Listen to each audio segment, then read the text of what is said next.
Listen up! You are now listening to News with My Fiancé with DJ Ambush and Mocha Jones.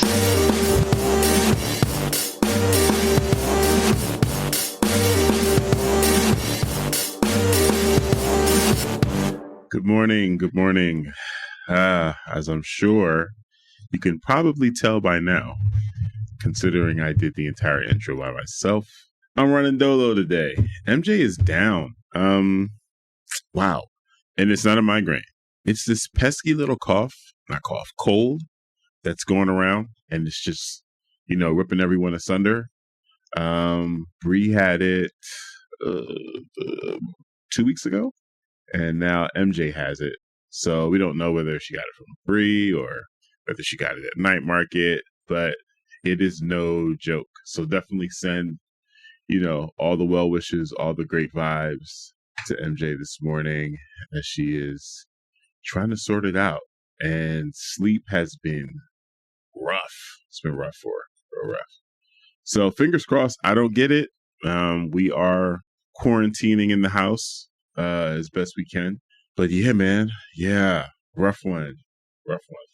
But, that aside, morning fiancés. What's good, y'all? What's happening?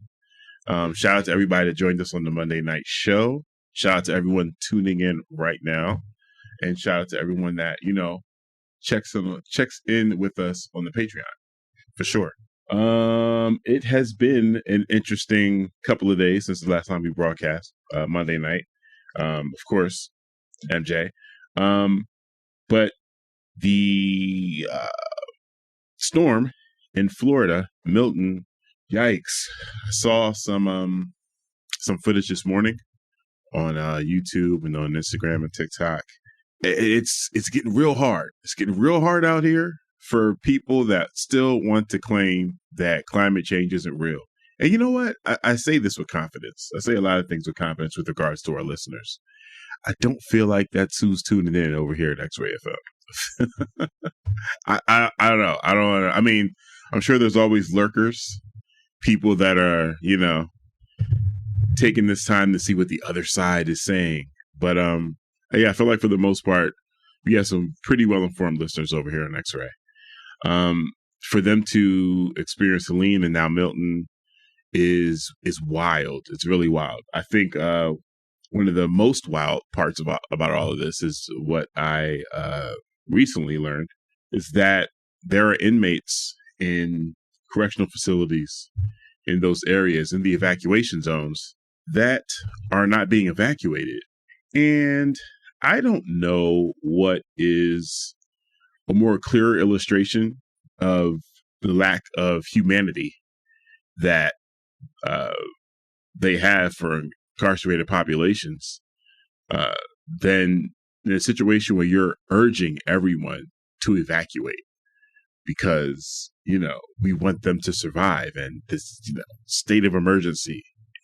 But when it comes to the inmates, it's like we need everyone to make sure they're safe, except you guys.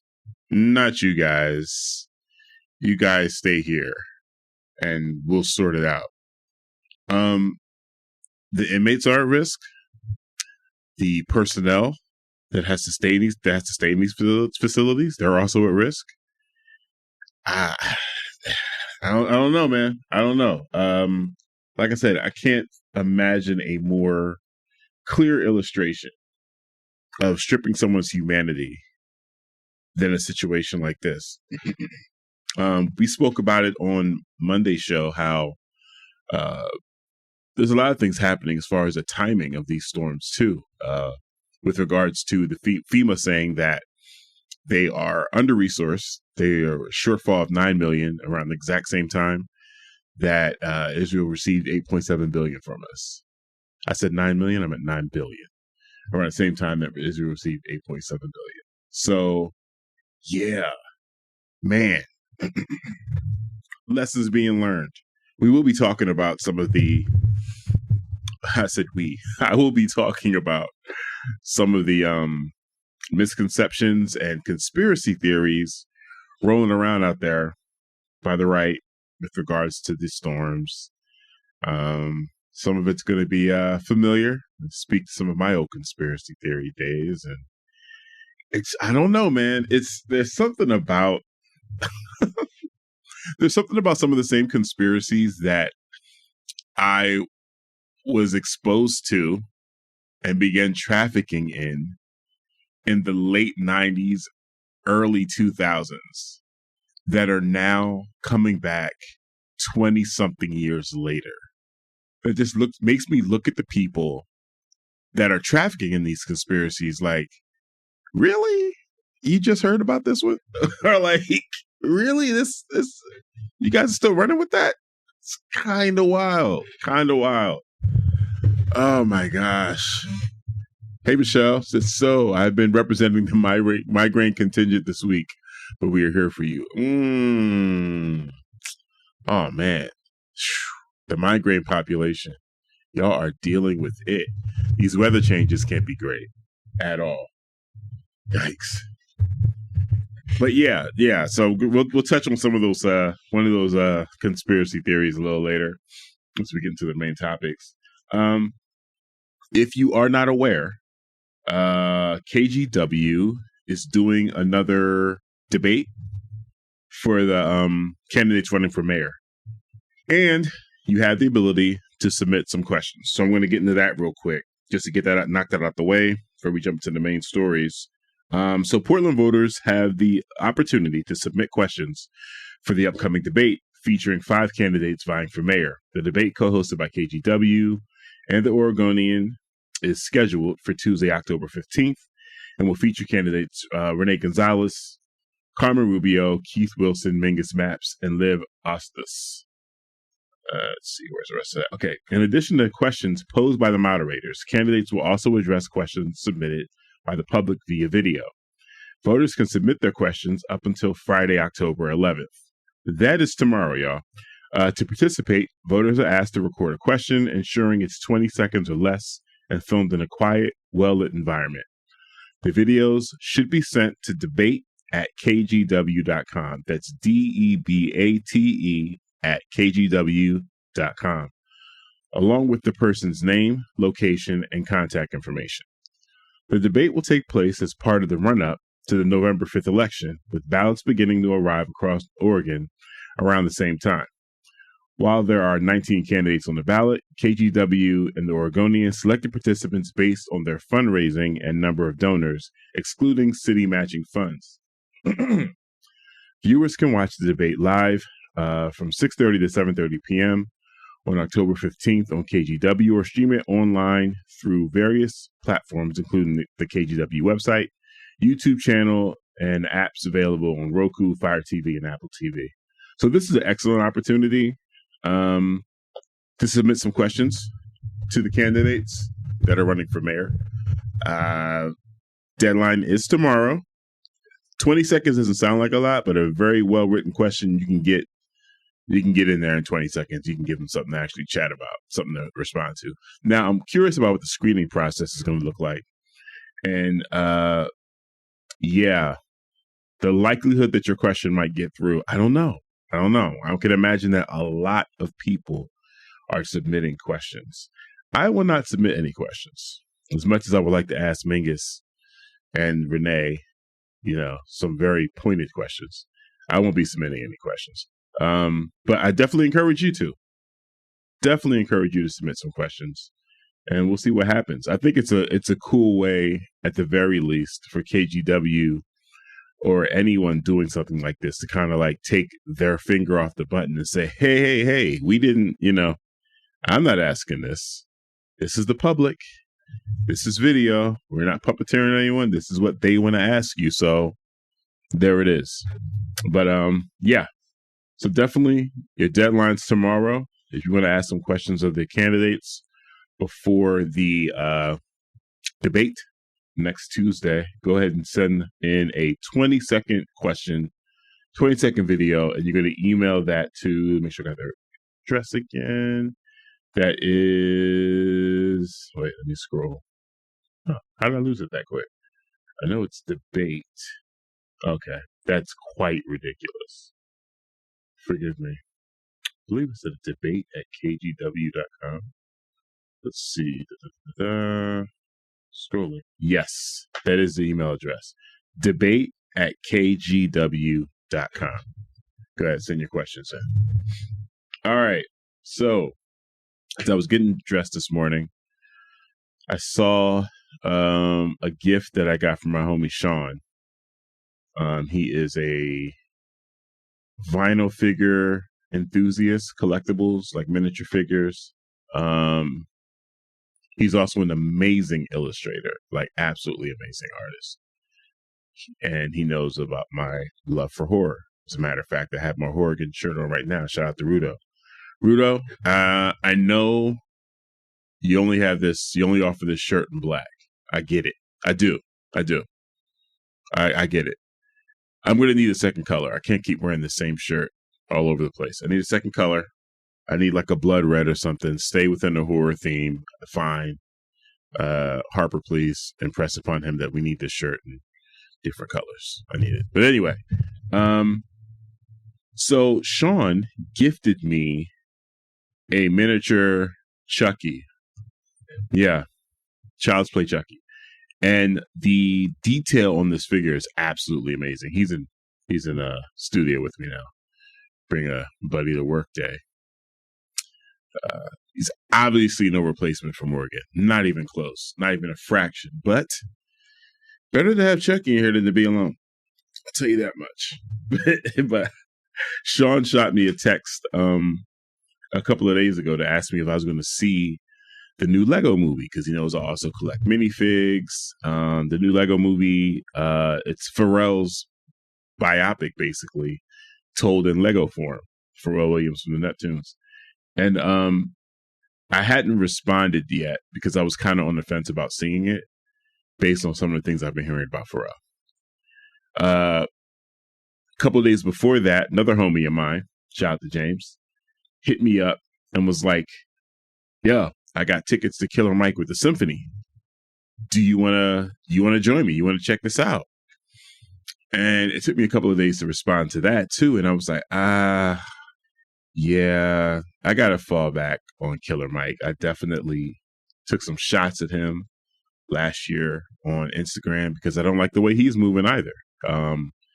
Throwing support behind Brian Kemp against Stacey Abrams, and just the way he's showing up politically is not to my liking. And he was like, "Wow, I didn't know all of that." But yeah, you got that stuff going on, Diddy, everything else. As I'm walking in the car, I'm like, "Am I turning into a Killjoy? Man, what pleasures will I have left?" I'm like, Killjoy Am here, but I'm okay with it. Gotta be okay with it. There are so many other unproblematic things out there for me to enjoy and throw support behind and engage with. Will I watch the Pharrell biopic? Probably. Once it hits streaming and it's just sitting there for free, I'll probably watch it there. But yeah, we talked about this a little bit, being fiscally responsible and moving with our money, right? Not necessarily making change, but yeah, letting our money talk for us. We talked about it a little bit when we referenced the boycott, talks of boycott around Deadstock, and how if we're still out here drinking Starbucks and we're still out here going to McDonald's and we're, still engaging with all these corporations that are in support of genocide, we really got to make it all make sense. Now, here's the thing. I am in the Apple cult, and I've known for quite some time that some of the labor practices overseas are super sketch. I have no confusion around that. Again, it's a cult. I've been in it for over a decade now. Whew, dare I say close to 2. It'll be close to 2 decades. It is close to 2 decades. It'll be 2 decades in like 3 years. In any event, I'm not saying these choices are easy, but where we have the ability to make some choices and make an impact, however little it is, I think we should. I think we should try to lean into that as much as possible. We stopped eating Chick-fil-A years ago because of their anti-queer leanings and the policies that they support as an organization. It was like, gotta say goodbye to those chicken sandwiches. And for anyone that's just now finding that out, yeah, you should definitely do some Googling on Chick-fil-A. It's not a good look, like at all. Like not even in the least. Not good. But yeah, so we stopped dealing with them and many other organizations and companies and that have political ideals that are completely against what we believe in. So I don't know. I don't feel like my decisions should impact the happiness of other people, but the homie definitely was like, oh, I did not know all of that about Killer Mike. And he started asking me, how I felt about Ice Cube because, some of the things Ice Cube was doing in the last election, he said, put him in a place where he doesn't even listen to Ice Cube's music anymore. And I can completely understand that. But yeah, after I told him all of that, he was like, I'm going to see if I can get rid of these Killer Mike tickets because now he doesn't want to go either. And my intention wasn't to like kill his joy. Like I really like spending time with my homie James, and we both work a lot. We don't get as much time as we like to just kick it, especially around hip hop stuff. And part of me was like, maybe I should just go just to kick it with him. He already bought the tickets, But once I told him that, he was like, nah, I'm good. I'm gonna fall back, and thank you for informing me. So at the very least, I got some more information out there. So that's good. That's great. And, shout out to everybody that gets to go to the Killer Mike concert and enjoys themselves. No judgment. No judgment there. All right. So stories today. National news stories. Tina Peters sentenced to 9 years in prison for 2021 election security breach. If you haven't been following the story, we jumped on it, I want to say 2 weeks ago, right as she was about to be sentenced. It's extremely interesting. Extremely interesting. I only wish we jumped on it a month ago, following her interviews and some of her podcast episodes. Like, Tina was cutting up. We're going to have some fun talking about that. Also, Trump's disinformation on FEMA and disaster relief draws criticism amid hurricane season. And then Diddy's lawyers are blaming the feds for leaking the video in which he is abusing Cassie. They're blaming the feds for that leak, which is kind of wild. But if I'm going to take any issue with the feds leaking anything, that's not going to be it. Leak away. It made us all much more well-informed populace, and it stopped him dead in his tracks for the lies that he was telling about not having done anything to Cassie whatsoever. And it got her some some financial justice there. So I'm happy about that. But yeah, so those are the stories jumping into today. Again, shout out to everybody listening. Shout out to everyone texting. It's going to be me, you, and Chucky today, guys. Me, you, and Chucky. So let me see those texts. Morning, everybody. We're going to jump into our first music break, and I will catch you on the other side. Welcome back to News of My Fiancé with Mocha Jones and DJ Ambush. I am solo today, but not really, because I still got Kyle, you know what I'm saying? Our illustrious podcast editor in the notes. And I got you guys with the texts. So who's alone? Not me. Certainly not. But if you want to join our little, group today and join the conversation, shoot us a text at 971-220-5979. Again, that's 971-220-5979. Also have Chucky in studio with me too. So let me not, forget my studio buddy. So we got a couple texts. Someone said I just got the tail end of the Killer Mike. Didn't know what the reason was for not wanting to go to the show. Do you have a link? I'm so curious. I will share some stuff on our Instagram. But just to recap, homie of mine invited me to see Killer Mike with the Organ Symphony, and I was like, nah, I can't do it. I stopped, really supporting Mike and being in community with Mike back when he met with Brian Kemp and soft supported Brian Kemp against Stacey Abrams. That was a terrible look. Terrible look. And where he could have made a significant impact and Stacey winning that, him meeting with Brian Kemp and talking, making him seem like humanizing him. I'll just say that was horrible. He comes from a family of law enforcement. When the protests were happening, I think, was it Ferguson protests? No, it might. I think I don't know if it was Ferguson protests, but he and T.I., urging protesters to basically, hey, wrap it up. Let's bring on that to a close. And then also he was also in support and promoting actually Greenwood Bank as a black bank that my community should get behind and throw all our money in there and work with Greenwood Bank. This is a black bank. This is our path to, fiscal responsibility and financial prosperity.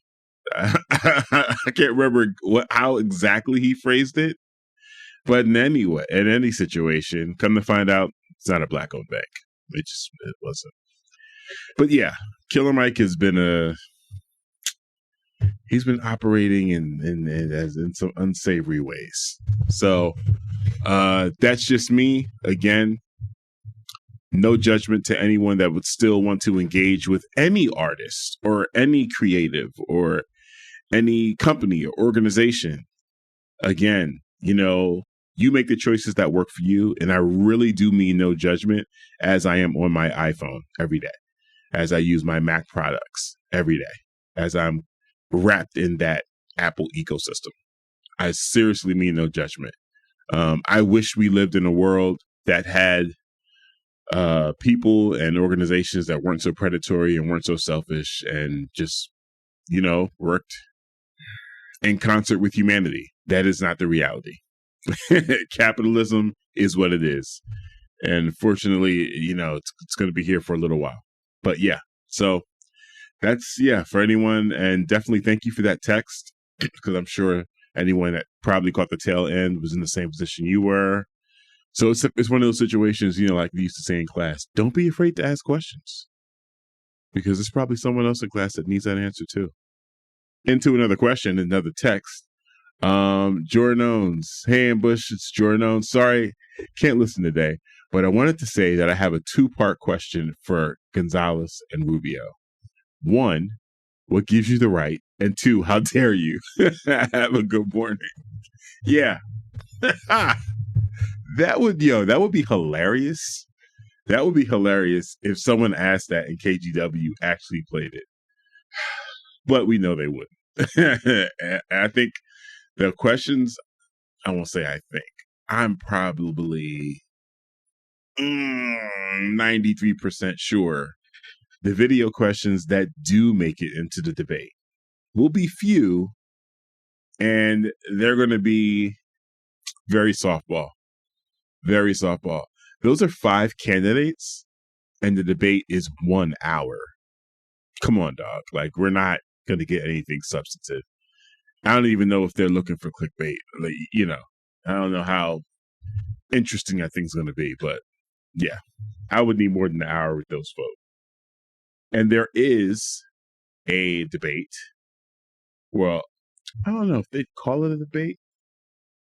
A forum on the 14th that X-Ray is doing with, let me see, I believe it's not just mayoral candidates, it is city council candidates, and I will make sure I get that information to you guys. It's the 14th. That's Monday.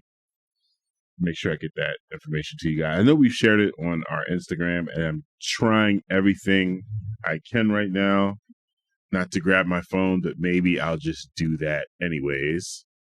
Let's see. But yeah, this forum is going to have a ton of people on it. Let's see. X-Ray FM. Okay, boom. Got it. All right. Okay. And this is taking place. Yes, I was correct. It is the 14th. Meet the candidates. The District 1 stage. With District 1 on stage, Steph Ralph, Candace Avalos, Tamura Ender, Jamie Dunphy, Terrence Hayes, and Loretta Smith. District 2 on stage, Dan Ryan, Alana Pertogini, Mariah Hudson, Tiffany Penson, Marnie Glickman, Nat West. In District 3, from District 3 on stage, Angelina Murillo, Chris Flannery, Jesse Cornett, Tiffany Koyama Lane, Steve Novick, Rex Burkholder. District 4 on stage, Bob Weinstein, Chad Likens, Mitch Green, Stan Penkin, Ben Hufford, and Olivia Clark. And on stage, mayoral candidates Carmen Rubio, Renee Gonzalez, Liv Ostis, Keith Wilson, and Mingus Maps. Yes. So this is, October 14th. Doors are at 5 p.m. The event's called Portland's Possible. It's a candidate showcase to reimagine Portland. Not a debate, not a sing-song, not a sing-along, not stuffy or a stunt. And you can go to portlandpossible.org to get tickets. Man, this is going to be dope. But yeah, there's that on that. Let's hop into the first story. What am I choosing? Oh, yes. Tina Peters. Dig in, guys. Tina Peters sentenced to 9 years in prison for 2021 election security breach. Former Mesa County clerk and recorder Tina Peters was sentenced to 9 years in prison on last Thursday, for the security breach of the elections office she oversaw. Peters, who became a prominent figure in the far-right election denial movement, was convicted of multiple felonies related to the breach, in which she tried to substantiate debunked claims of election fraud. Peters will initially serve time at Mesa County Detention Facility before being transferred to the Colorado Department of Corrections. The sentencing follows an August conviction on 3 felony counts of attempting to influence a public servant and multiple misdemeanor charges, including official misconduct and violation of duty in elections. Judge Matthew Barrett, who presided over the case, handed down the sentence, citing the significant damage Peters had inflicted on the public trust in the electoral process. Barrett dismissed her plea for probation, calling Peters a charlatan and stating that she lacked remorse. I'm convinced you'd do it all over again if you could, Barrett said during the sentencing. Peters, who served as Mesa County clerk from 2019 to 2023, was accused of allowing an unauthorized individual to access secure election systems during a 2021 software update. The individual copied the system's hard drives, and the data was later posted online, fueling conspiracy theories about election fraud. In a 40-minute address to the court, Peters asked for leniency, citing health issues and her desire to remain close to her elderly mother. She claimed to be remorseful and expressed her belief that she was being unfairly punished. However, her claims were rejected by the judge, who emphasized the need for accountability. Key witnesses, including Gerald Wood, whose identity was used to gain unauthorized access to the election system, described the personal and professional toll Peters' actions had taken on them. Mesa County Commissioner Cody Davis and Peters had cost the county millions of dollars in investigations and eroded trust in the local election system. Peters has continued to receive support from prominent figures in the election denial movement, who argue that she was targeted by authorities for challenging the system. However, Election officials and prosecutors emphasized that her actions represented a serious breach of her duties and posed a significant risk to the integrity of Colorado's elections. Colorado Attorney General Phil Weiser praised the sentence, stating that Peters had violated the trust placed in her as an election official. Quote, "Today the court handed down a fair and just sentence for her criminal acts," he said in a statement. Let me tell you something about Tina Peters. It's like she went to the Steve Bannon Academy of Defiance. This woman, I don't know if she started the podcast before all of this, but she has a podcast. And she was going on the podcast and other people's podcasts, just talking about, how she's being challenged and targeted by the deep state. And what she did was patriotic and she had a duty to, And the way this all turned out, she got arrested in public. I believe it was at a restaurant. Very defiant to the police. It's always interesting when these law and order folk are treating police badly and arguing and fighting and resisting and doing all the things that they tell us not to do. But there's tons of video content out there about Tina's goings-ons.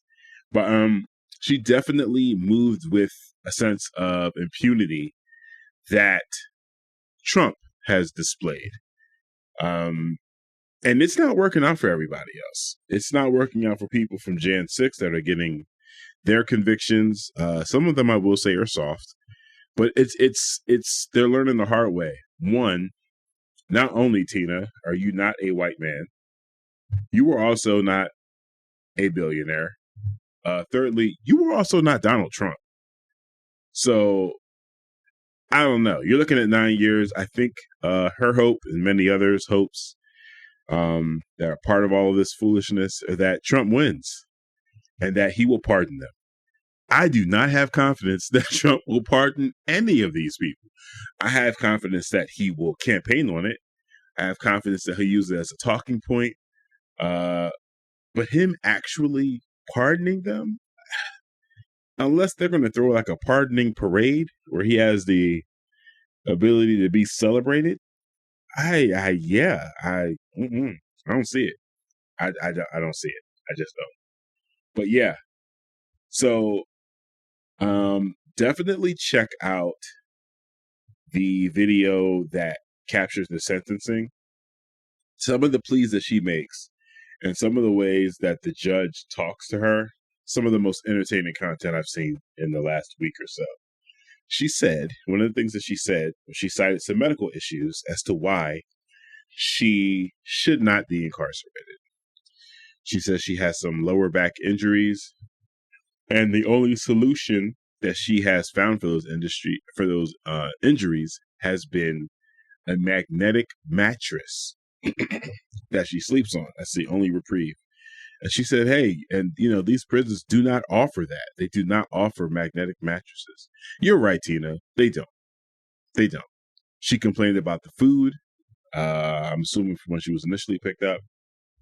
She complained about the food being substandard. She complained about sleeping on a 1-inch mattress in the conversation with Steve Bannon.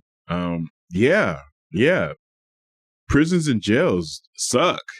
I think we've all been saying that. And someone in Tina's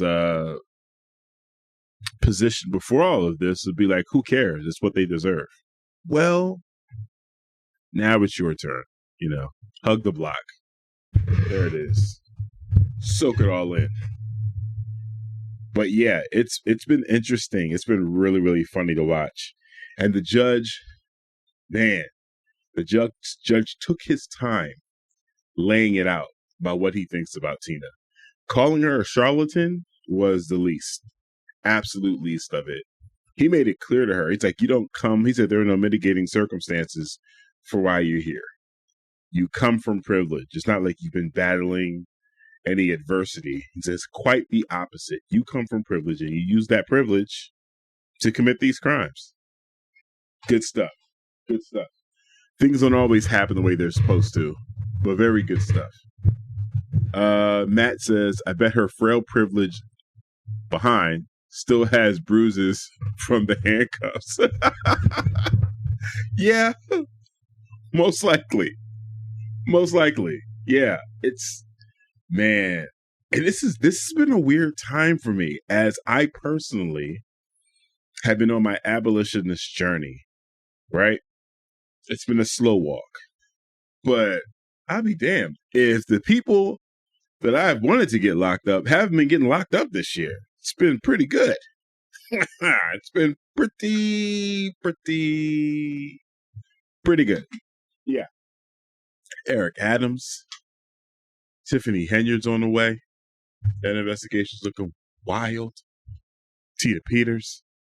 I know I'm forgetting some, but yeah. Man. Oh, Diddy. Hello. It's a strange place to be. It definitely is. Let's see. Do I want to hop into another? You know what? We're going to do another music break real quick. Then I'll hop into our next story. But yes, shout out to everybody tuning in. Thank you so much for the text. Again, I'm in here solo, so the more conversation I get to have with you guys, the better. Let's see what I want to jump into. Ooh, we do have, yeah, that's what we're going to do. We're going to do all caps. Shout out to MF Doom. The Food album hit its 20th anniversary this year. MF Doom's site did a release for the 20th anniversary edition on vinyl. A bunch of other really cool swag on there. And this month at No Request, me and DJ Cliff's party, X-Ray's own, we are doing, it's our Halloween party, October 20th at White Eagle, the saloon. And it is an MF Doom tribute party. So, yay. We will see y'all in the place to be. But yeah, let me jump into this with a little bit of all caps. I'll catch you on the other side of the break. The love that I have for Stro Elliott's catalog is ridiculous. Stro Elliott. That was Stro Elliott, The Egyptian Way. Amazing song. Shout out to Portland's own Rev Shines. Shout out to DJ Rev Shines. Rev Shines was the first person that played this song in a set that I heard. This was at Century, which is now Jackie's. He had it on vinyl, 45. And I had to chase it down myself. But he played this, and I was like, wait, I'm sorry. Is that a flip of Walk Like an Egyptian? What are you talking about? And I went bananas and just like everything Stro after that. So shout out to the homie Rev Shines. Shout out to just dope DJs here in Portland. You know what I'm saying? We got a bunch. But yes, love me some Stro Elliott. Welcome back to News to My Fiancé with Mocha Jones and DJ Ambush. I am riding with you guys today. MJ is out. She's got a super harsh cold. Shout out to Kyle, podcast engineer and editor extraordinaire, also joining. And shout out to all the fiancés tuned in. If you want to join the conversation, though, shoot us a text at 971-220-5979. That is 971-220-5979. I did get a text from AJ. What up, though? Yay for abolition journeys. Yes. Listen, as we are exposed to new information all the time, it's not for us to just adopt these concepts without gaining a full understanding of what they are, right? Because then we're just parroting talking points, and it puts you in a position when you want to come to the Thanksgiving, table, and you want to be checking everybody, and bringing knowledge, dropping gems, and you don't really know what you're talking about. That ain't cool. You need to know what you're talking about. So start your journey. No one just jumps into it as a master. Start your journey. Figure things out for yourself. Hey, Brooke. Brooke said, can't wait for the 20th and some deep Doom appreciation. Did some appreciating last night. Good morning, fiance. And missing Mocha Jones. Oh, Mocha Jones. Brooke, she's going to love that you just said that. It's going to be amazing. Yes. Really looking forward to the 20th. It's going to be fire. It's going to be fire. I think I'm going to have some, might have some surprises that night. I'm working on some stuff. I'll just say that. We're working on some really cool swag for that night. So, yeah. Excuse me. But let's get into it. So, Trump's disinformation on FEMA and disaster relief draws criticism amid hurricane season. As South Louisiana residents recover from the latest hurricane, some of the most experienced in dealing with disasters are speaking out against former President Donald Trump's recent disinformation campaign targeting the Federal Emergency Management Agency. Trump's false claims, repeated during his campaign appearances, had drawn backlash from residents and political leaders alike, especially as they face the continuing challenges of natural disasters like Hurricane Helene and now Milton. Trump's main assertion that FEMA has stolen disaster relief funds to provide aid for immigrants has been debunked by multiple sources, including Congress House Speaker Mike Johnson, a Republican from Louisiana. And he's reiterated the claim despite knowing that Congress legally transferred funds from Customs and Border Protection to help cities manage the immigration crisis. The decision approved by both Democrats and Republicans in 2022 was not theft, but a lawful reallocation of resources.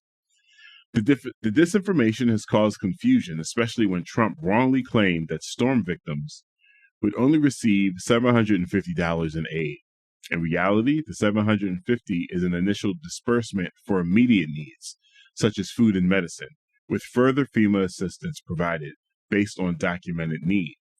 Critics argue Trump is intentionally misleading voters to erode trust in FEMA and the Biden administration disaster response. These claims have come as FEMA works to maintain its reputation, which has improved since its criticized response to Hurricane Katrina back in 2005. While the agency is not without flaws, it has adapted and learned from past mistakes, especially in its logistical responses to increasingly severe, widespread disasters. Misinformation, however, only complicates FEMA's efforts during crisis, making it harder for victims to get the help they need. Louisiana's junior Senator John Kennedy also made waves during the disaster response, using an interview with Fox News' Sean Hannity to mock Vice President Kamala Harris for addressing the need for feminine hygiene products in disaster relief packages. Kennedy dismissed the concern, saying, "The people of Appalachia right now don't give a function about tampons. They need water. They need to get out." His comments were widely criticized for trivializing real issues. Despite these divisive statements, some Republican state leaders have gone on the record to refute Trump's disinformation and even praise the Biden administration's handling of Hurricane Helene. Their willingness to speak out against Trump may come at a political cost, but shows a commitment to accurate communication during crisis. As Hurricane Milton looms and is now hit, set to batter Florida's west coast with potentially deadly storm surge, the need for accurate information becomes even more urgent. Trump's spreading of disinformation not only undermines trust in FEMA, but put lives at risk by misleading people about available resources and the true nature of government response. As disasters strike, strong leadership is essential. While past crises have seen leaders like Lincoln and Churchill emerge, Trump's response to the hurricane season has, critics say, shown his priority remains himself, of course. His continued disinformation of false information, even in the face of life-threatening situation, reflects his self-serving agenda. So, yeah. Much to no one's surprise, Trump is out here wilding. Got a text from Shell. It's so complicated when the mechanisms we have for accountability are so limited and violent. We can take some relief, even petty enjoyment, and seeing some accountability while still being critical of the system. Thank you, Michelle. Thank you. That is to my earlier story about Tina Peters and me finding joy in the people who deserve to be incarcerated getting incarcerated and still having critique for the system. Thank you very much for that, show. Indeed. It's a tightrope we're walking. But yeah, Trump is out here just, again, doing Trump. You put a microphone in front of this guy, this is what he's bound to do. Par for the course. You know? He's going to turn every situation into a political talking point and center himself. Marjorie Taylor Greene. I want to see if I can find this tweet real quick. But I don't know if you guys remember this, but she was saying some very wild stuff about Jewish space lasers. No, serious. Yeah, you guys know this. Yes. This isn't new. So recently, she tweeted something with regards to the administration, controlling the weather. Let's see if I can find the exact quote. Well, okay, whatever quotes. Well, some of them are listed on NOAA, as well as most of the ways weather can be modified. If your home or business or property is damaged or a loved one is killed by their weather modification, shouldn't you be eligible for compensation? What she wrote on X was, yes, they can control the weather.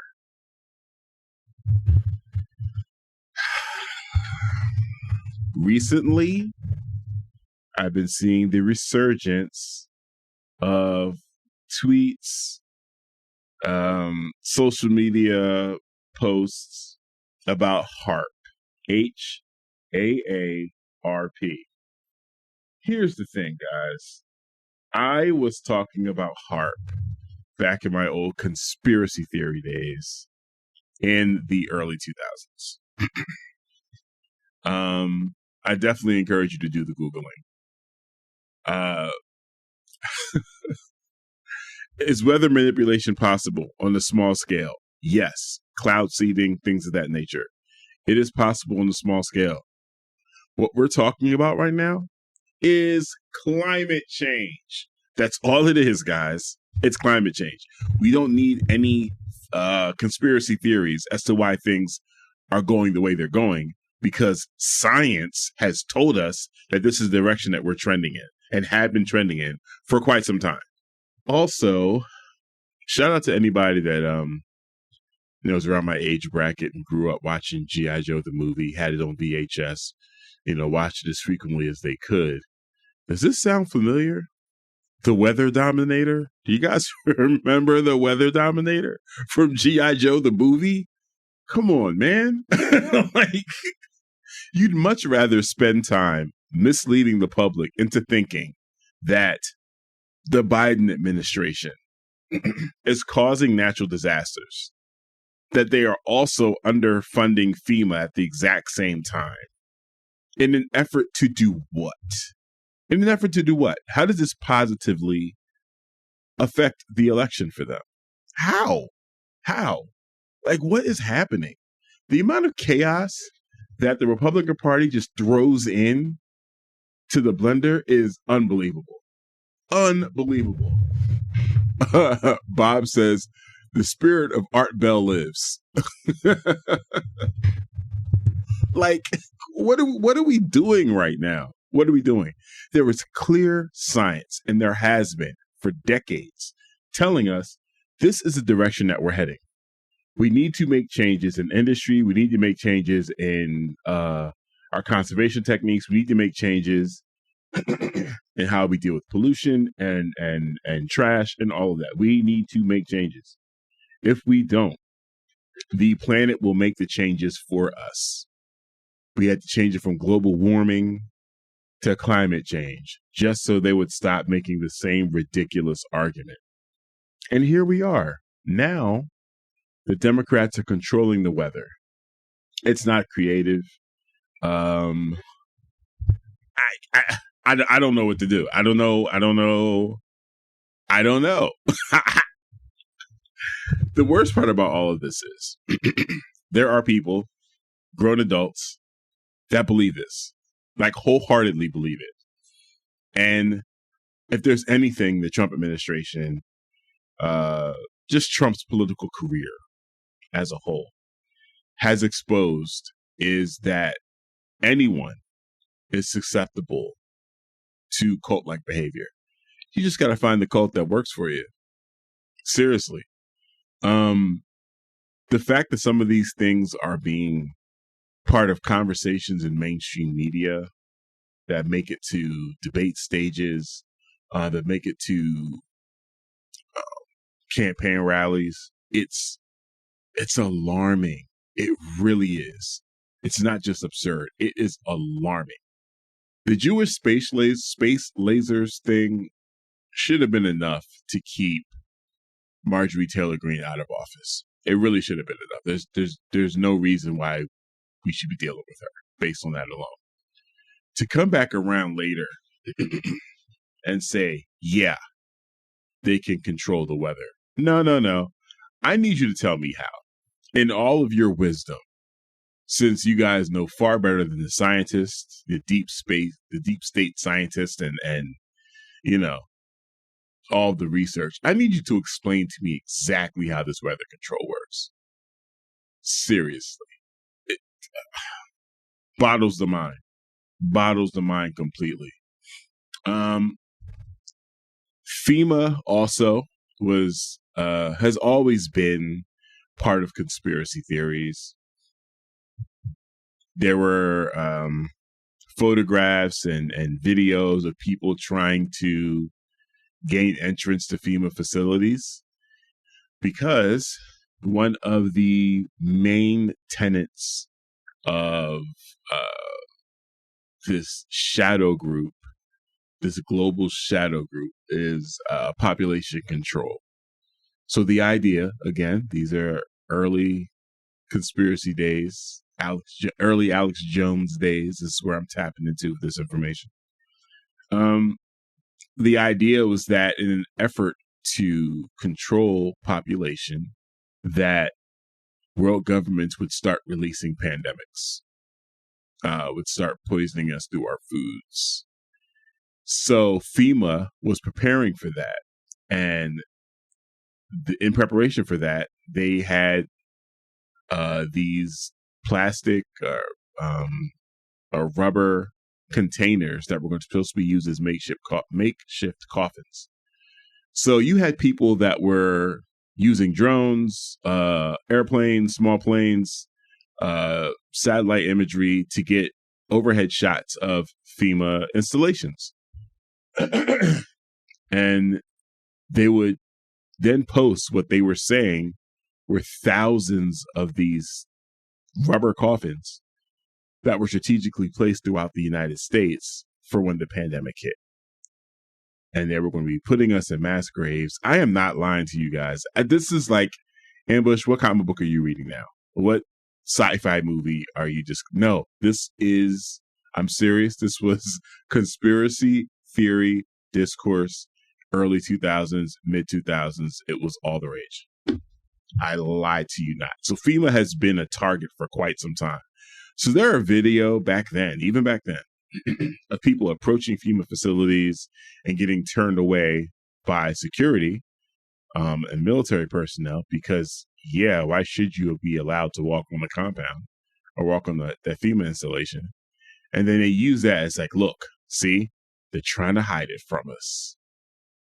They're trying to keep the truth from the people. They're out there, they got these coffins. And it's like, ooh, man, this pandemic's coming.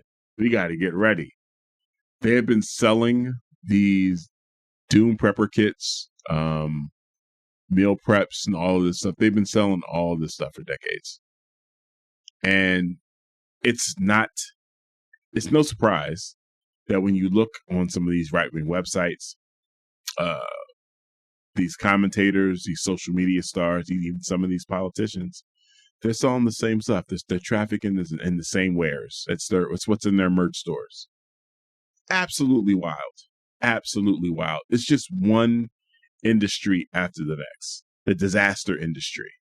But yeah. no surprises here that this is what Trump's into. None whatsoever. We just got to stay. We got to stay cautious. He's keeping us on our toes for sure. Absolutely for sure. All right. Going to jump into one more music break, then we're going to hop into our last story. Again, thank you all that have been joining me throughout the show via text. Again, if you haven't texted in yet and you want to join the conversation, shoot me a text at 971-220-5979. That is 971-220-5979. And also send some well wishes to Morgan. Yeah. Shout out to Lily. Lily would have been able to join me this morning. Love Lils. She's got jury duty. Yeah, she's got jury duty. So there's that. But yeah, catch you on the other side of this music break. Welcome back. The News of My Fiancé with Mocha Jones and DJ Ambush. I am riding solo today. MJ is out. A little ill, a little cold. I won't say a little cold. It's a lot of cold. It's a pretty significant one. Knocked her out. Been on the couch. Hot flashes. Cold flashes. Appetite here and there. She's been knocking back vitamin waters. Staying hydrated. You know. And fatigue. Serious fatigue popping. Like it's no joke, man. No joke. Final story. Diddy's lawyers are blaming the feds for leaking the Cassie video. Wild. Attorneys for Sean Diddy Combs are calling for an investigation into whether federal authorities leaked evidence related to the racketeering and sex trafficking case against the music mogul, including a 2016 surveillance video of Combs assaulting then-girlfriend Cassie in a court filing submitted Wednesday. Combs' attorney, Mark Agnifilo, argued that a series of leaks have led to harmful pre-trial publicity, potentially jeopardizing Combs' right to a fair trial. I think so. The leaked video, which shows Combs striking Cassie in a hotel hallway, was labeled by Agnifilo as the most egregious example of government misconduct, but part of a broader issue of unlawful leaks meant to damage Combs' reputation before trial. Combs' actions has damaged his reputation before trial. Let me just say that. The defense claims the leaks have been part of a pattern by federal authorities aimed at influencing public perception and undermining the fairness of the legal proceedings. Agnifilo is urging the judge overseeing the case to hold a hearing to investigate the leaks and issue a gag order to prevent further disclosures. He also requests that any evidence tied to the leaks be barred from being presented during Combs' trial. The government has learned that it can strategically leak information with impunity, he was quoted as saying. Agnifilo wrote, accusing federal agents of leaking sensitive and grand jury materials to the media. Combs, who faces serious charges including sex trafficking, forced labor, kidnapping, arson, and bribery, was indicted last month. If convicted on all charges, the former music industry heavyweight could face a life sentence. Prosecutors allege Combs led a vast criminal enterprise that included coercing victims into freak-offs, involving drugs and sex with male workers, as well as violent intimidation to silence victims. The defense alleges that the federal investigation into Combs, which has included high-profile raids on his homes in Miami and Los Angeles, has been marred by false statements and leaks aimed at fostering public hostility. Agnifilo specifically pointed to the leaking of the Cassie video, which was released by CNN in May, as a deliberate attempt to harm Combs' public image before the trial. According to the filing, the release of the video showing Combs in a towel assaulting Cassie was used to mortally wound Combs' chance of defending himself in court. Agnifilo stated that the government misused the video, opting to leak it rather than presenting it in court with proper context. Proper context, he says. I'm not sure what context is needed for that, but okay. Combs, who built a multifaceted business empire, has seen his public standing erode amid the serious accusations. Rightfully so. His legal team insists the media's portrayal of the case has been skewed by federal leaks, demanding accountability from authorities to preserve the integrity of the trial process. I don't care. I don't care if the feds leaked it. I don't care if the CIA leaked it. I don't care if NSA leaked it. I don't care if the FDA leaked it. I don't care if the EPA leaked it. I don't care if, who else? NASA leaked it. I don't care. I don't care. In this particular circumstance, let me be clear. Whoever has any evidence, any damning evidence of Sean Combs's activities in which he is harming other people, leak it. Leak it. Drop it in a mailbox. Put it on the front doorsteps of a radio station. Put it in a bassinet in front of a firehouse. I don't care. I don't care. Get it out there. Like, seriously, I'm not doing this. Are you kidding me? Like, come on. Kenneth said, I've never been happier to see a second O in my last name. Yeah, who wants to share a last name with that clown? Listen, I don't care. I don't care. Now, saying that the feds have leaked the video that his client tried to suppress years ago, it's like, hey guys, look, Diddy paid good money to suppress this video. And the feds just, took it upon themselves to just put it out there. Yeah. Listen, you're going to be hard pressed to find some pity in the public, nevertheless, from the judge for this guy and his conduct. Absolutely not. Nah, I could care less. Seriously, absolutely could care less. Me nah care. I don't. I'm happy. Yeah, more leaks. More leaks. Let's get it. I'm about it. I'm 100% about it. Let's go. You got to be kidding me. I could care less about this dude.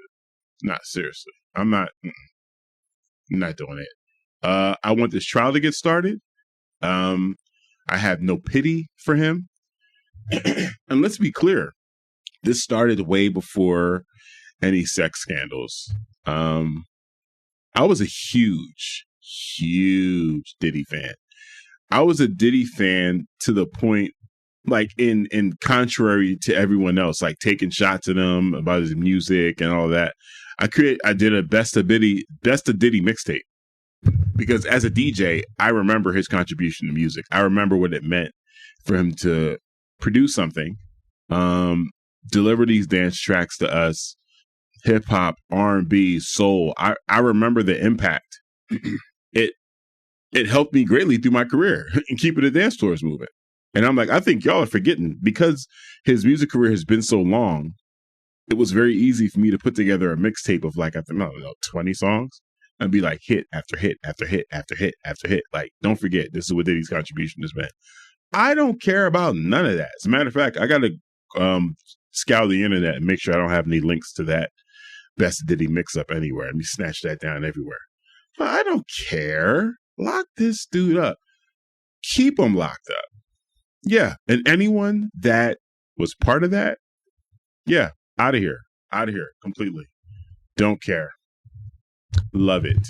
Again, if you have more leaks, more things to leak, yeah, let's get it out there.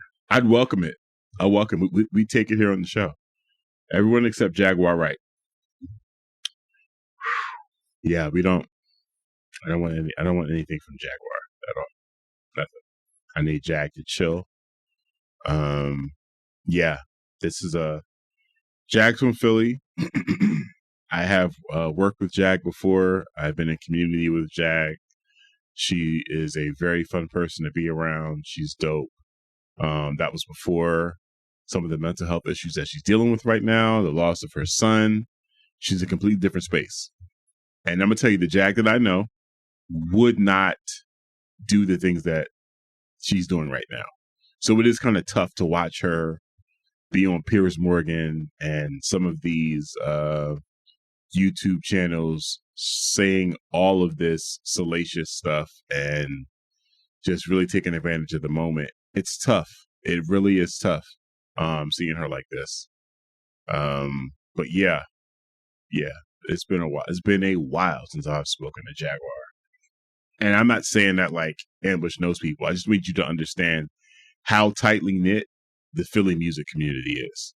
And yeah, like, ooh, it's nasty work. So I got off on a little tangent there. Yeah, so we'll take leaks from anyone that have legitimate information against Diddy. Bob says the trouble with having human beings as heroes is that they always turn out to be human beings. Ooh, Lord have mercy. Yikes. Yeah, Bob. Very nice. Very nicely put. They always turn out to be human beings. That's just what we are. This was News of My Fiancé with Mocha Jones and DJ Ambush. Shout out to our podcast editor, Kyle G of Residual Audio. Thank you, everyone that texted in and helped me keep the conversation going today. I really, really appreciate you. The playlist is updated with all of the selections of today's show. Got them in there. And you know what it is, man. Don't let the individuals distract you from the systems. Poverty is a policy choice. People over profits. Power to the people. None of us are free until we're all free. Thank you so much for listening. And we will catch you Monday night, 6:30 to 8:30 on YouTube.